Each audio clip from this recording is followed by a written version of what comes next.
Eto na. DDS. DDS TikToker. Galit na galit kay Baste Duterte at nilabas ang sikreto nila. Eto na, mga kababayan. Ano ba tong sikreto ni Baste? Kung bakit galit na galit itong TikToker? Eto na, mga kababayan. Pakinggan ninyo ha. Hurat-hurat lang. Ang musukol sa inyo, siyempre hindi musukol sa inyo, kay mga Duterte good mo. Kami mga tambay dyan, dati sa Davao City, hindi mo palag sa inyo, kay mga Duterte good mo. Wala ko sa inyo, papasilon namin ninyo. Nakita na dyan ako. Nagamon-hamon ka kay... Diba? Tignan nyo ha. Sabi nitong TikToker, sila daw mga tambay sa Davao City, hindi daw sila lalaban kay Digong kasi pangbabarilin daw sila kay Baste. Kasi Duterte daw sila. Pero ngayon daw nung nalaman niyang duwag si Baste, hindi na daw siya maniniwala. Eto na. Yan daw pala, yan ang sikreto ng mga Duterte. Kaya itong mga taga Davao hindi nagsasalita kasi kung napanood ninyo yung last week ko na vlog mga kababayan, yung isang babae na hit and run, tapos meron na namang na-hit and run. Ang style daw nitong mga Duterte, kapag kaibigan nila nakagawa ng krimen, papupuntahan ka daw ng pulis, aarigluhin. Pag hindi ka daw pumayag sa ariglo, alam mo na kung anong sunod sa'yo. Ganyan pala ang sakit nila doon. Kapag kaibigan nila nakagawa ng kasalanan, papupuntahan ka ng pulis, papaariglo. Kumbaga, parang tatakutin daw siyempre, pulis yan hindi ka papayag. Hindi ka payag ariglo, pulis yan. Tapos, yung nakabangga sa'yo, nakasagasa sa'yo, nakahit and run sa'yo, malakas kay Mayor Baste. Kaya eto, sunod. Ilang turi, ipalagan ka, dili ka. Alawan, bataan unsa man ba tanaw na Abi ako isog ka taga Davao. Wala taga Davao nga talawan Baste, oy. Akala daw niya mayabang or matapang kasi taga Davao, pero wala daw taga Davao na talawan or makatakutin. Dismayang-dismaya. DDS ito solid dangag supporter. Ibig sabihin ng DDS Duterte diehard supporter, sa Bisaya yan, dangag supporter. Ibig sabihin ng dangag tanga. Nakasuya ka ba? Nakasuya ka ba? Yun na ang style mo, Baste. Ayaw na lang pag-mayor sa Davao City, di gapon mo masulbad. Diba? Kung ganyan daw ang estilo mo, Baste, kung sabi niya, wag ka na lang daw mag-mayor ng Davao City. Kasi hindi mo naman daw ma-resolba ang problema. Kasi nga, hinamon ka suntukan ni General Torre. Puro ka reklamo. Puro kondisyones. Tapos, meron pa akong narinig sa Miyerkules na naman daw. Solid barbe. Di mo masagang. Mga katawhan sa Davao City. Di gapon mo panalagdan. Una na, talawan mo na ikaw. Mayor mo na ikaw. Ano pa daw rason para mag-mayor ka dyan sa Davao kung hindi mo naman sila kayang protektahan kasi nga matakutin ka daw, duwag. Tingnan mo, mga kababayan. Tinignan ko nga yung tatay ko At saka may kaso ka na ngayon Gusto mo harasin ako, harasin mo lang ako. Kasi matapang ka lang naman. We have the position pero masuntukan tayo. Alam ko magkakaya, bita. But you're a coward. But, So guys, magandang araw sa inyong lahat. Magandang araw sa lahat na nanonood dito. Guys, ako'y nadismaya lang ipalabas ko lang talaga ang hinanakit ko sa taga Davao. Lalo-lalo na sa aming mayor sa Davao City na si Baste, Mayor Duterte. Anyari? alam na natin. Marami pang mga milagro na katotohanan na pinagtatakpan nila. Namatay doon. Si Waldy yan, Carbonelo, hinamon si Digong yan. Dito sa kabilang set para Sa Jollibee. Hindi sumipot si Baste. Hindi rin sumipot si Digong. Nakalimutan mo si Kaoli, kanina pa yun dyan. Kanina pa. Kita niyo naman, mga Lodi. Si Kawal, no? Hinihintay. Andito na siya, no? Oh. Frances, naghamunan, duelo din. Hinamon siya nung Frances, kinol ni Dr. Jose Rizal, hindi sumipot yung Frances. Kaya yan, mga Lodi. Yan, yung istorya na. Tayo. Ayan.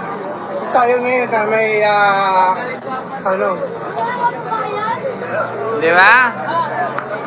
Diyos mio, baste. Kaya, mga Lodi. Dito tayo ngayon sa harap ng ano. Kita ninyo. Talagang dala-dala niya ang buong bayag niya. Wala siyang iniwan sa kanyang pagkatao ng mga boss. Kaya hanga po si Mandirigma sa katapangan ni Kawalde. So ngayon, si Duterte o Baste o sino man sa kanila ay wala pong humarap. Ayun, sir, yung mga DDS, yung mga vlogger ng DDS. Shout out pala sa mga... Ayan. Okay. Ayan. Shout out pala sa mga vlogger ng mga DDS. So, nandito po kami ngayon, hindi po kami mga DDS at hindi rin kami, kung ba kami, ano lang kami ha? Normal lang kami, patas lang kami. No, mga boss, wala pong DDS po dito ngayon na dumating. Yung mga... Makadiscourage mo sa taga Davao. Kung inanay mong style, basta makadiscourage kag taga Davao. Tangin na ako, taga Davao. Kabalo dyan ka, taga Davao dyan ko. Barangay 19 ko. Pareho ra tagsuna. Pareho tagsun. Pareho silang purok. But, tingin ko, gagawin yan, harassment lang talaga. A few moments later. Sa isang boxing match, we can do it on Sunday sa Araneta. Actually, pwede. Seriously. So, we can do a charity boxing match, maybe 12 rounds in Araneta Coliseum in this coming Sunday. Inaka doon. Ulay taga Davao nga bakla. Baste, Duterte. Anak putang inaka o. Wala daw taga Davao na bakla, baste. Saan ba tayo ngayon? Samahan na lang kita. Nandito may sports car ko. Kasi yung sports car mo, bininta mo eh. Di ba, binigyan ka ng mayaman ng sports car, bininta mo, baste. Kasi natakot at nagalit ang tatay mo. Sakay ka na lang sa akin. Total, ka-federasyon naman tayo eh. Di ba? Ay, Barbie. Saan tayo ngayon? Metro Walk, Ortigas? Magkita tayo ni Banat Bay at nila mo kauson doon. Tayo balo din mo ako. Sulit Duterte dyan ko. Sulit Duterte supporters dyan ko.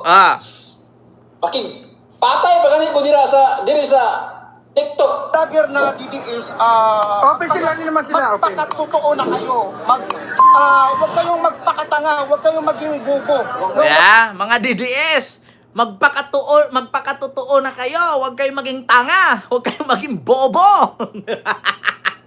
Matanda na yan nagsabi, sing edad nyo na yan. Ang dami pa namang DDS dito matatanda.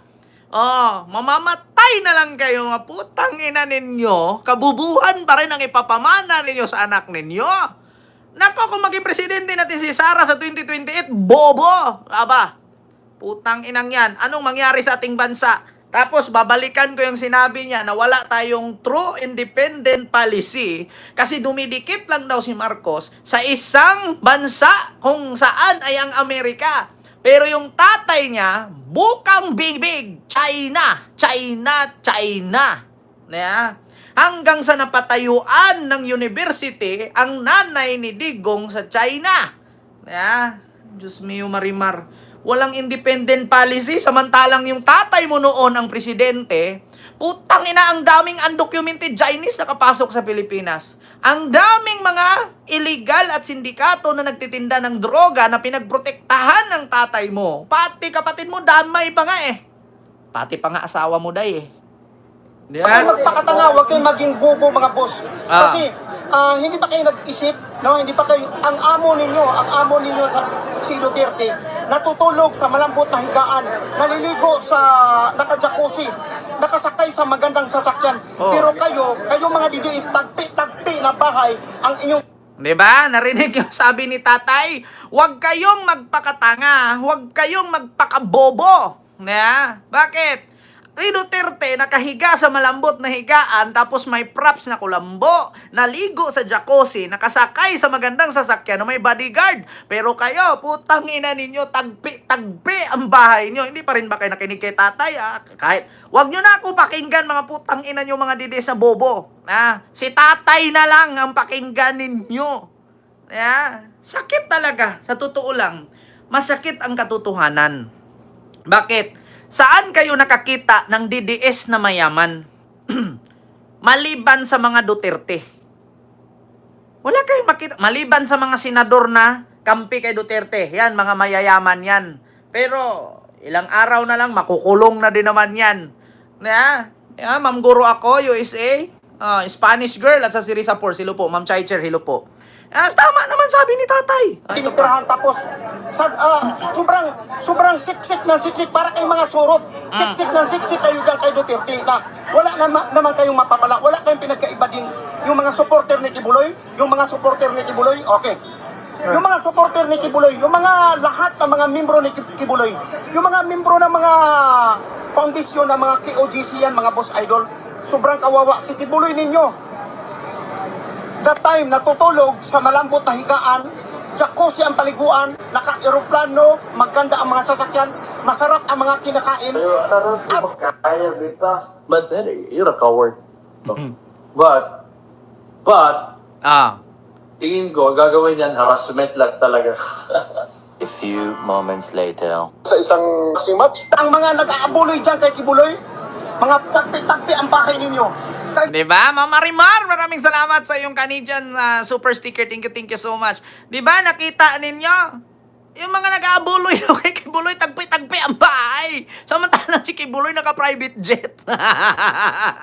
Diba? Mga surot daw kayo. Diba? Yung ang nagpayaman dyan kay Kibuloy. Kaya talagang mga tanga at bobo talaga kayo lahat. Lalo na itong mga supporter ng mga DDS na yan. Talaga kayo mga bobo. Talagang kayo ng mga bobo. Sobrang bobo talaga ninyo mga boss. Diba? Talaga totoo, as in literal na mga bobo talaga kayo. As in bobo. Sabihin mo na lang, tay, bobo, isa lang sabi, tay, kasi pag ulit-ulitin mo yan, masasaktan sila, tay. Nako, hahantingin ka niyan. Tatanungin niya, taga saan si tatay? Anong address? Suntukan na lang kami. Rinig ninyo? Literal kayo na bobo. Tanga-tanga talaga kayong bobo. Mga bobo ka. Tay, huwag masyadong ganyan, tay. Bakit? Hahantingin ka yan. Tatanungin ka ng mga DDS, mga bobo. Meron pa nga nag-message sa akin, death threat. Sabi ko, 50,000 lang yung ulo mo. Sabi ko naman, alam mo, kung ipahanting mo ako, huwag ka magsabi, di makaiwas pa ako ngayon. Tapos sabi ko, 50,000 ang ulo ko, kaya mong magbayad. Yung motor mo nga, hindi mo nga mapalit-palitan ng cover, bulok na. May nag-message sa akin sa Facebook. Tapos, in-stock ko yung profile. Sabi kong ganyan, sabi, 50,000 lang yung ulo mo. Umanda ka sa akin, papatay kita. Binuksan ko yung profile, tinignan ko. Pagtingin ko, putang ina. Yung motor nga na Raider, luma na year 2001, tapos mag 50,000 ka, bili mo na lang ng bigas yan. Mamuwing Bigayan RV. Maraming salamat po, ma'am, sa yung super sticker. Thank you so much po. Sabi ko, ibili mo na lang ng bigas yan, tapos iparenubit mo yan sa balkoni ng bahay mo. Kasi pag yung anak mo aapak kawayan ang sahig, ma-slide yan, matitano pa yan sa pako. Ipatabla mo yung sahig, tapos lagyan mo rinolyom. Kaysa gastusan mo pa ko 50,000, tapos magkabukas, wala kang bigas. Putang ina, ganyan ang mga DDS. Gagawin ang lahat, basta hindi mapahiya. Talaga. Totoo lang sinasabi ko. Totoo, as in totoo. Bakit? Masyado kayong bilib na bilib kay Duterte. Kaya sinasabi ko sa kanila, mga kaibigan ko nung panahon na yun, mga 2016, bago mag-eleksyon, pag yan ay ibubuto ninyo si Duterte na yan, mag-aral muna kayo. Kaya ang problema sa mga Pilipino ang problema, kung sino ang malakas, doon kayo, umaagos kayo. Doon kayo sumasabay, dapat hindi. Diba? Yan nga, tama. Diba? Kagabi, sabi ko, kung sino yung malakas, doon sila sumasabay. Ang tawag dyan, mga balingbing. Literal. Kung sino yung malakas, nagugulat ka, dating liberal, naging PDP. Tapos dating PDP, naging lakas si MD. Mag-aral daw muna, sabi ni tatay. Ang dami kasing bobong DDS. Ito pa. Meron kayong sariling prinsipyo kung sino dapat ang ibuboto ninyo. Dapat lahat ng mga Pilipino ay matuto na. Matuto na kayo lahat. Lahat matuto. Hindi yung kung saan paglaabutan. Ang Pilipino sa totoo lang para kayong mga bata para kayong bata, no? Yung mga Pilipino para kayong bata na umiyak, pag binibigyan ng candy, tahimik na. Ganun ba? Ganun bang ugali ng mga Pilipino? Dapat magbago na kayo lahat. Diba? Sir Alex Garchito Rina Artwork. Maraming salamat po, sir. Sa yung 10 Hong Kong dollar super sticker. Thank you so much. Tama naman sabi ni tatay. Diba? Para kay mga batang umiiyak, pag inabutan ng kende, tahimik na. Kaya sabi ko nga sa inyo, di ba? Huwag kayong magpadala pag binigyan kayo ng 3 kilong bigas, 10 pirasong sardinas. Kapalit niyan, 6 na taong panunungkulan, wala namang improvement. Iboto mo kasi may 3 kilong bigas. Iboto mo kasi may 10 pirasong sardinas. Pagkatapos mo kumain yung rayuma mo, aatake. Bakit? Puro na lang sardinas. Hindi ka ba nananakit yung tuhod mo? GH Entertainment, maraming salamat po. Sa yung super sticker, thank you so much. Ito pa. Bago na tayo lahat. Hindi lang ako, hindi lang sa akin sarili. Lahat tayo magbago na. Bakit? Huwag yung parang bata, pag umiyak, tahan ka na, tumahimik ka na, ito hindi ito 5 piso, bumili ka ng chichirya doon sa labas. Ganon kayo. Bakit? Ang ibig sabihin ko dito, comparative, ang ibig sabihin ko, ang mga Pilipino, satchat kayo ng satchat, pag binigyan kayo ng 500 sa mga politika, tahimik na kayo at binuboto na ninyo. Dapat, hindi kayo ganon. Kaya sinasabi ko sa inyo, ang mga Pilipino para kayong mga bata. Okay, dapat matuto na, lahat matuto na. Gising na kayo lahat, mga boss. Okay? Hindi po siya vlogger, ma'am. Siya po ay isang citizen lang na nag-react, no, na nagbigay siya ng advice sa isang vlogger. Pina-shoutout siya kung ano daw masabi niya sa mga DDS. Hindi po siya vlogger. Isa lang po siyang private citizen. Ma'am Jim. And mega love shoutout kay Spanish Girl. Mega love shoutout po kay GH Entertainment. Mega love shoutout. Di ba? Rinig nyo? Lahat ng baho ni Digong kinalkal. Sinabi mismo ni tatay. Lahat naman yung totoo eh. Bakit? Saan ba kayo nakakita ng mga DDS na normal? Gusto nyo ipakita ko dito? Gusto nyo makakita ng DDS na normal? Wait lang. Napin natin. Baka dito makita ko yung DDS na normal Saan ba yun? Naku. Alam nyo, sa totoo lang, ayaw ko na. Ito ha. Ito, disclaimer lang ha kay nanay. Huwag kang magalit sa akin, nay. Hindi po gawain ng normal na tao po ito, nay. Ito po, mga kababayan. Hinalikan si Digong. Ayan pa. Ayan pa. Halikan mo pa, nay. Sige, nay. Isa pa. Walang nakatingin, nay. Sige, halikan mo. Walang nakatingin. Tingin sa kaliwa, tingin sa kanan, halikan mo yung karton. Putang ina, papalit ka pa kay Hanilet. Tiga, tingin sa kaliwa, tingin sa kanan, halikan mo ulit. Putang ina talaga. Mama Marina, mega love shoutout po. Mama Marina Cozano, thank you so much po sa yung 418 super sticker. Thank you so much. Kita ninyo? Tingin sa kaliwa, tingin sa kanan, halikan yung karton. Putang ina. Matino ba yan? Putik. Pag may magbitbit dun, pag inamoy, mabaho na yun. Nasubrahan sila sa katanga. Wow, Heavy Nose. Maraming salamat po sa yung $50 super sticker. Thank you so much. Naku, mga kababayan. Ayan po, halikan mo, back! Tingin to, back! Sige pa! Tingin sa kaliwa, tingin sa kanan, walang nakakita, halikan mo ulit. Putang ina! Loka! Disclaimer lang, nay, huwag kang magalit sa akin, nay. Naging OFW ka, nay, pero iba. Ay, Diyos mio, Marimar. Sabi ko sa inyo, mga kababayan, tigilan nyo na yan. Eto, mga kababayan. Ay, Diyos siyo, Mariwar. Ito yung sunod, ha. Dito tayo kay Kaufman. Putang ina.